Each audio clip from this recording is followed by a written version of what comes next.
새벽 3시 17분 응급실 자동문이 열리며 빗물 냄새가 바닥을 훑고 지나갔다.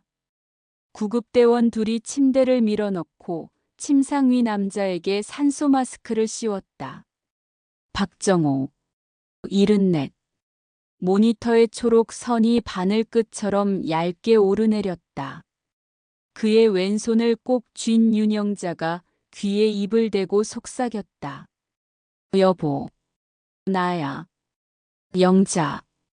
정호가 마스크 건너로 겨우 입술을 움직였다.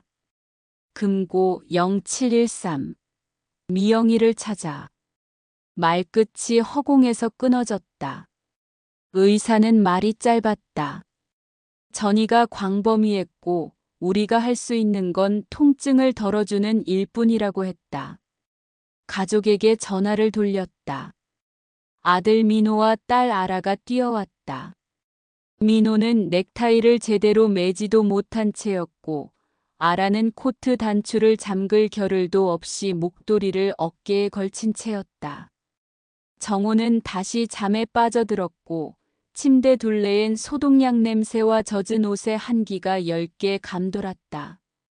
해가 들기 시작하자 영자는 곧장 집으로 향했다. 벽장 안쪽 작은 금고 0713. 잠금 장치가 부드럽게 풀리면서 딸깍 소리를 냈다. 안에는 얇은 갈색 봉투 하나, 오래된 카세트 테이프, 그리고 흑백 사진 몇 장이 있었다. 봉투 겉엔 분명한 남편의 글씨. 민호에게. 그녀는 봉투를 들고 병원으로 돌아와 민호에게 건넸다. 민호의 손이 잠깐 떨렸다. 봉투 속에서 접힌 종이가 나왔다. 문장은 짧고 칼날 같았다. 민호야. 내가 이걸 읽을 땐 내가 곁에 없을지 모르겠다. 너를 속였다. 내 어머니도 나도. 내가 태어나던 해 여름 나는 영자의 여동생 미영과 잘못된 연을 맺었다. 그 아이가 너다. 어머니 칸에는 영자의 이름이 들어갔다. 아버지 칸에는 내 이름이 들어갔다. 영자에게 화내지 마라. 모든 책임은 나에게 있다. 아버지. 시간이 한번 고꾸라졌다가 다시 뒤뚱이며 섰다. 아라는 숨을 들이켰다. 말도 안 돼. 영자는 의자 등받이를 붙잡았다. 무릎이 나무처럼 말라붙는 느낌. 그녀는 본능처럼 병실 커튼을 젖혔다. 정호는 잠들어 있었지만 입가에 아주 얇은 경련이 지나갔다. 확인해야죠. 민호가 낮게 말했다. 봉투 안쪽에는 작은 열쇠 하나가 더 들어 있었다. 보관함. 역 근처 허름한 금고업체 주소가 적혀 있었다. 세 사람은 말없이 택시에 올랐다. 보관함 안에는 낡은 서류 몇 장과 더 두꺼운 봉투가 있었다. 1979년 여름 날짜가 찍힌 퇴원 확인서, 보육원 위탁동의서 복사본, 이름이 지워진 신생아 발찌 사진, 그리고 흑백 사진 한 장. 강변역, 젊은 정우가 갓난아기의 손을 잡고 서 있다. 뒷면에는 단정한 글씨로 미영, 민호, 첫날이라고 적혀 있었다. 민호의 입술이 하얗게 말랐다. 아라가 그의 팔을 잡았다. 병원부터 다시 가자. 아버지 살아계실 때 듣자. 병실 문을 열자 간호사가 손짓했다. 정우가 조금 깨어 있었다. 영자가 손등을 감싸쥐었다. 편지 봤어. 정우가 천천히 고개를 끄덕였다. 미안하다. 민호가 침대 끝에 서서 낮게 물었다. 사실입니까? 아버지. 정호의 목젖이 울렁였다. 내가 나쁜 놈이다. 미영을 찾아. 더 말하려 했지만 숨이 헐거워졌다. 모니터의 선이 미끄러졌다. 밤이 되자 영자는 테이프를 꺼내 데크에 넣었다. 부푸는 바람 소리 같은 잡음 뒤로 정호의 젊은 목소리가 겹쳐 들려왔다. 영자야, 이걸 듣는다면 내가 제대로 말할 입이 남지 않았다는 뜻이겠지. 그래서 기록한다. 나는 죄인이고 남편이고 아버지였다. 미영의 이름, 내가 얼마나 오래 입 밖에 내지 않으려 했는지 안다. 그날 밤 공장 기숙사 뒤편 낮은 등불 아래서 우리가 서로의 손을 놓지 못한 그 밤, 그때의 잘못은 누구의 것이었는지 우리는 평생 나눴다. 나는 아버지 칸에 내 이름을 적었다. 그게 내 죄이자 구원이다. 내가 엄마 칸에 내 이름을 적었다. 그게 내 죄이자 구원이다. 미영은 아무것도 갖지 못했다. 우리가 그의 몫을 빼앗았다. 테이프가 잠깐 끊기고 다시 이어졌다. 민호가 열이 펄펄 끓던 날 나는 피검사지를 훔쳐보았다. 그날 밤 나는 내 옆에서 제대로 숨을 쉬지 못했다. 그런데도 나는 선택하지 않았다. 우리는 셋이서 한 약속 때문에. 민호가 누구도 미워하지 않게 하자는 약속. 내가 가장 먼저 깨고 싶은 약속이었다. 끝까지 못 깼다. 그래서 부탁한다. 미영을 찾아 내가 대신 빌지 못한 용서를 구해달라. 다음 날 영자는 번호 하나를 찾아 눌렀다. 옛 하숙방 친구의 연락처. 오래된 다세대 골목 3층 끝집 문이 열리고 마른 여인이 얼굴을 내밀었다. 누구? 미영 씨를 찾습니다. 박정호의 아내예요. 여인의 표정이 아주 잠깐 흔들렸다. 그 이름 이렇게 오래 지나 다시 들을 줄이야. 미영은 요양병원에 있어요. 이름이 자꾸 빠져나가. 근데 가끔은 뚜렷해. 그럴 때만 사람 이름 부르더라. 오빠, 언니, 민호 그런 이름. 요양병원 창가에 앉은 여자는 마치 난로 유리처럼 모서리가 얇게 금간 표정을 하고 있었다. 영자가 다가가 앞에 섰다. 미영. 여자가 눈을 들어 한참 영자의 얼굴을 봤다. 그리고 웃었다. 언니. 영자의 숨이 잠깐 멎었다. 윤영자야. 미영의 손이 영자의 손등을 더듬어 올라왔다. 빵 사왔어? 응. 둘은 빵 부스러기를 나눠 먹었다. 한참 만에 미영이 낮게 물었다. 오빠 아직도 기다려? 누굴? 나. 언니, 그날 우리가 약속했잖아. 오빠는 죄인이 되고 언니는 엄마가 되고 나는 사라진다. 내가 부탁했어. 그 아이 아버지인 척 해달라고. 아니, 그 아이가 우리 둘의 아이인 척 하자고. 그래야 셋이 산다고. 영자의 속이 쿵 내려앉았다. 테이프 속 정호의 말과 미영의 말이 맞물리며 모순처럼 보이던 곳에 이가 맞았다. 정호는 실제로 민호의 친부였다. 미영은 친모였다. 그러나 그들은 세상의 눈앞에서 부부의 셋째로 만들어 아이를 지켜냈다. 척이라는 단어는 숨김이 아니라 보호를 위한 장치였다. 고모. 문간에서 민호가 낮게 불렀다. 그는 마스크 위로 울음을 삼키는 어른의 표정을 하고 있었다. 미영은 민호의 얼굴을 오래 바라보다가 속삭였다. 울음이 참 컸다. 너. 민호는 무릎을 꿇고 미영의 무릎에 이마를 댔다. 미안합니다. 왜? 어머니를 미워했습니다. 미워해도 돼. 미워하다가 사랑해도 돼. 사람은 그 길로 돌아온대. 병실로 돌아오자 정호는 또렷할 만큼 짧게 깨어 있었다. 영자가 그의 손을 잡고 말했다. 당신 나쁜 사람이 되겠다고 했지. 그 말 나도 할게. 나도 나쁜 사람이었어. 셋 다 그랬지. 정호의 눈가가 젖었다. 고맙다 마지막에 내 편이 되어줘서. 영자는 그의 이마를 짚었다. 내일 내게 화부터 낼 거야. 정호가 희미하게 웃었다. 그날 밤 태풍 예비 특보가 울렸고 모니터의 선이 잔물결처럼 떨리다 길게 누웠다. 의사가 들어와 시간을 적었다.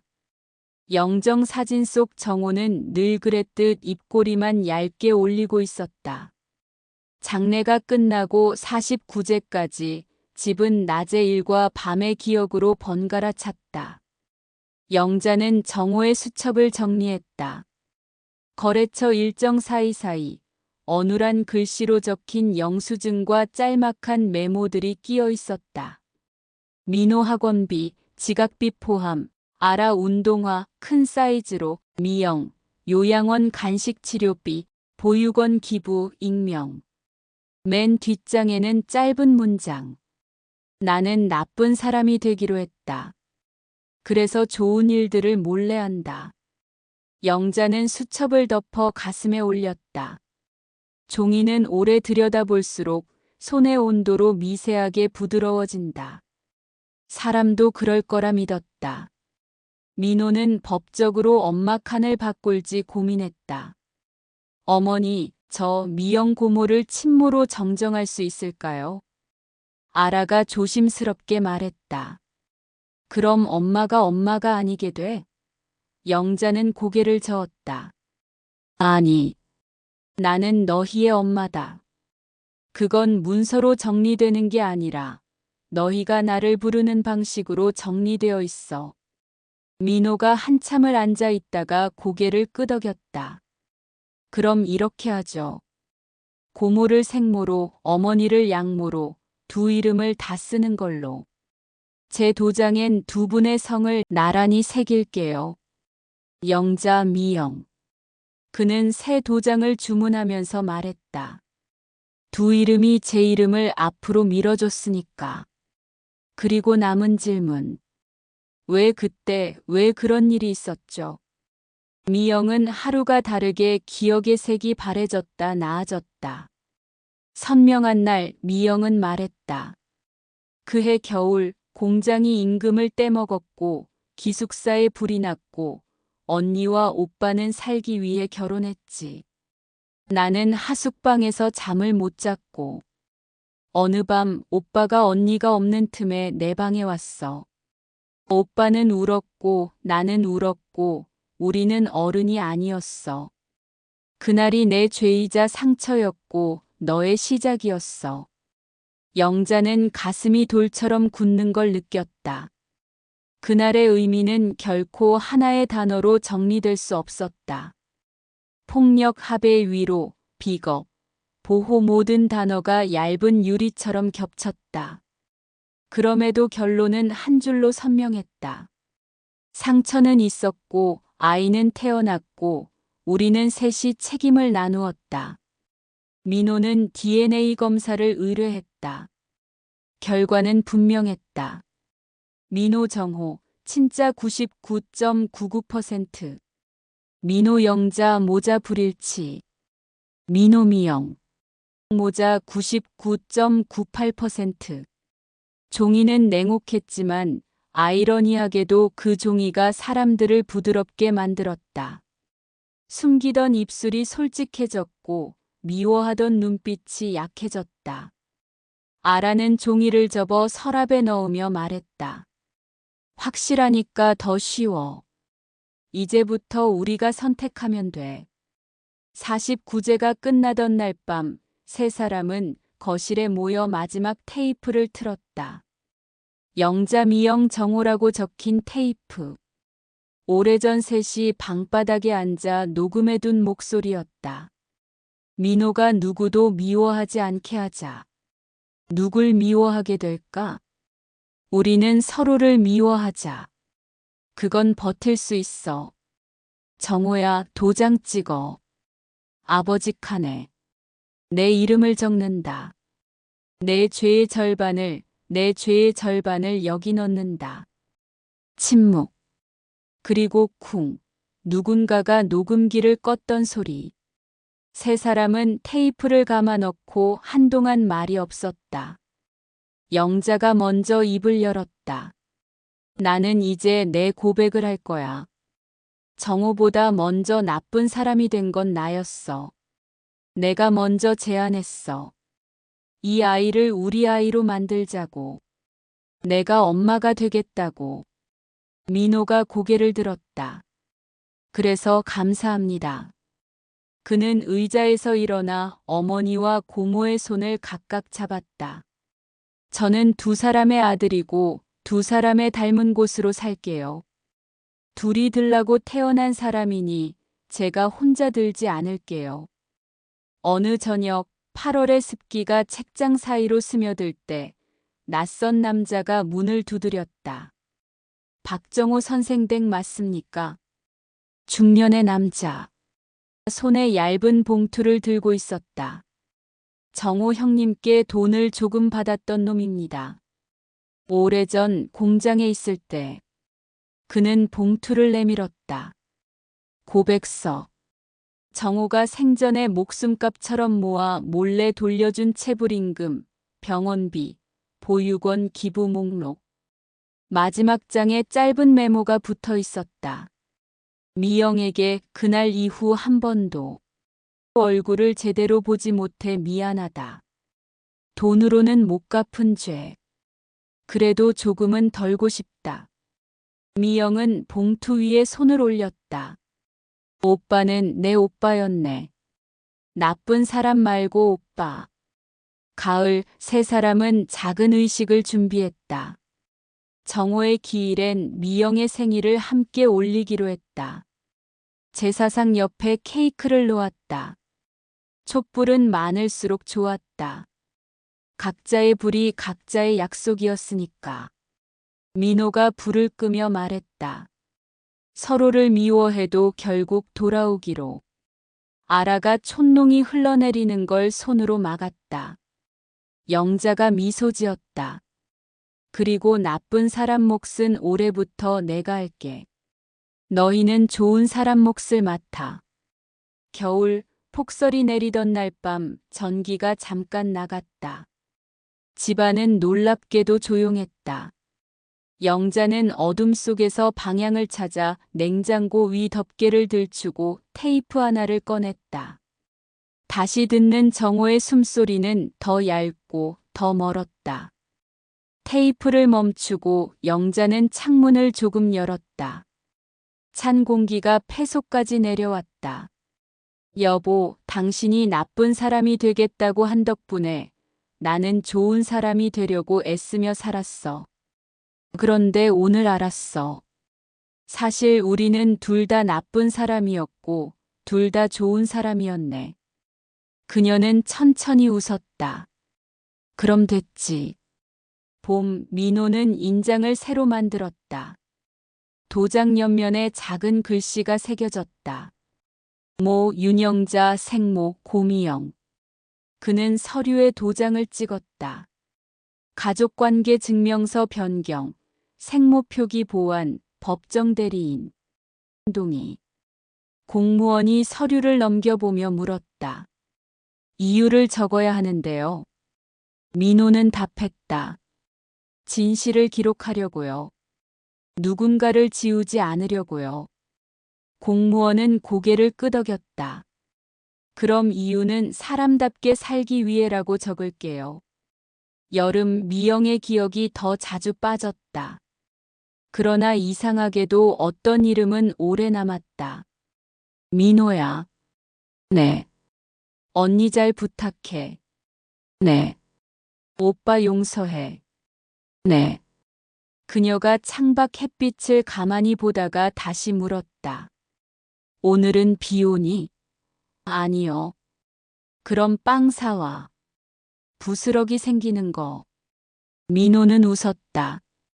카스테라 한 봉지를 사와 세 사람이 부스러기를 나눠 먹었다. 부스러기는 떨어졌고 그 떨어진 것들을 골라 모아 입에 넣는 동안 사람들은 조금 더 조심스러워졌다. 가을 성묘를 다녀오는 길에 비가 내렸다. 영자는 우산을 접으며 말했다. 우리 더는 도망치지 말자. 숨기는 일은 없게 하자. 누군가를 보호하기 위한 거짓도 이제는 기록으로 남기자. 민호가 고개를 끄덕였다. 아라는 핸드폰을 꺼내 가족 기록 문서를 만들기 시작했다. 테이프의 내용, 수첩의 메모, 사람들의 말, 거짓 없이, 핑계 없이. 겨울, 미영이 먼저 눈을 감았다. 창밖에 첫눈이 내리던 날 고요하게. 영자는 그의 손을 오래 잡고 있었다. 미영아, 나 이제라도 내 편이다. 너무 늦었지. 잠깐의 침묵 뒤에 영자는 아주 천천히 손을 놓았다. 다음 날, 세 사람은 작은 상자에 미영의 머리카락 몇 올과 그의 이름이 적힌 도장을 넣고 묻었다. 상자 위에 흙을 덮으며 민호가 말했다. 당신의 이름, 이제 누구도 지우지 않아요. 해가 바뀌고 봄바람이 들어왔다. 민호는 처사이를 안고 집에 들어왔다. 아기는 이름을 가지기 전이었다. 영자가 아기의 이마를 톡 건드렸다. 어떤 이름을 줄까? 민호가 대답했다. 엄마들의 이름에서 하나씩. 아이의 이름은 호영이 되었다. 정호에서 한 점, 영자에서 한 획. 그리고 민호는 출생신고서 비고란에 한 줄을 더 적었다. 본 아동의 탄생은 두 사람의 어머니와 한 사람의 아버지, 세 사람의 선택과 고백으로 지켜졌음. 사람들이 웃었다. 담당 공무원은 잠깐 고개를 갸웃했지만 결국 비고란 기재란에 그대로 입력했다. 이런 비고는 처음이네요. 그러니까 이제부터 종종 보게 될 거예요. 민호가 말했다. 우리가 먼저 쓰면 다른 사람들도 쓰게 될 거예요. 여름이 오기 전 집 마당에 조그만 벽돌 벤치가 놓였다. 민호가 작은 팻말을 붙였다. 고백 벤치 둘이 같이 앉지 않으면. 불편한 벤치. 진짜로 혼자 앉으면 기울었다. 둘이 앉으면 균형이 맞았다. 동네 사람들이 와서 한 번씩 앉아보았다가 웃으며 고개를 끄덕였다. 영자는 벤치에 앉아 하늘을 보았다. 구름이 천천히 흘렀다. 그 옆에 아직은 말을 알지 못하는 호영이 기어 올라와 영자의 무릎에 얼굴을 묻었다. 영자는 아이의 등을 토닥이며 아주 낮게 말했다. 너는 두 사람의 엄마가 있단다. 두 사람은 한 사람이 할 수 없는 용기를 번갈아 했다. 그 용기 위에 내 이름을 올린다. 밤이 오면 거실 한가운데 테이프 데크가 여전히 있었다. 사람들이 물었다. 그걸 왜 아직도 들어요? 파일로 옮기지. 민호는 웃었다. 테이프는 감아야 다시 들을 수 있잖아요. 감는 동안 숨이 가라앉아. 숨을 맞춰야 들려요. 그는 테이프를 감아 덜컥덜컥 돌아가는 소리를 듣곤 했다. 그 사이 사람들은 서로의 숨을 듣고 말이 아닌 기색을 읽었다. 어느 비 오는 새벽 영자는 창밖을 보다가 문득 입을 열었다. 여보, 당신이 마지막에 고맙다고 했지. 나도 이제야 말하네. 고마워. 당신이 나쁜 사람이 되어준 덕분에 우리가 사람으로 살았다. 그녀는 작은 웃음과 함께 조용히 눈을 감았다. 잠이 들기 전 마지막으로 머릿속을 스친 건 병실에서 세 사람이 테이프를 녹음하던 밤이었다. 바닥에 앉아 손을 포갠 채 세시 같은 곳을 보던 그 밤. 그날 이후 사람들은 서로 다른 곳을 보기도 했고 서로를 잃기도 했지만 결국 같은 곳으로 돌아왔다. 결말은 하나의 사건으로 닫히지 않았다. 대신 매일의 선택으로 마무리되었다. 장례는 끝났고 진실은 기록되었고 미움은 덜어졌고 사랑은 남았다. 민호는 두 어머니의 아들로 살기로 했고 아라는 기록을 남기는 사람이 되었고 영자는 나쁜 사람 목까지 기꺼이 떠맡는 사람이 되었다. 세 사람은 매년 7월 13일 정호가 남긴 숫자 0713을 가족의 고백날로 삼았다. 그날만큼은 각자 가장 숨기고 싶은 이야기를 하나씩 꺼냈다. 꺼낸 이야기는 서로의 무릎 위에 올려두었다가 셋이 함께 들어 옮겼다. 혼자 들면 죄가 되던 것들이 함께 들자 살림살이가 되었다. 그리고 아주 먼 훗날 호영이 글자를 배우던 날 민호는 비고란을 손가락으로 짚으며 말했다. 이건 우리 집 비밀이 아니라 우리 집 자랑이야. 호영이 묻자 민호는 대답했다. 사람은 모두 고백을 갖고 살아. 누구는 늦게, 누구는 빨리. 중요한 건 끝내 말하는 거야.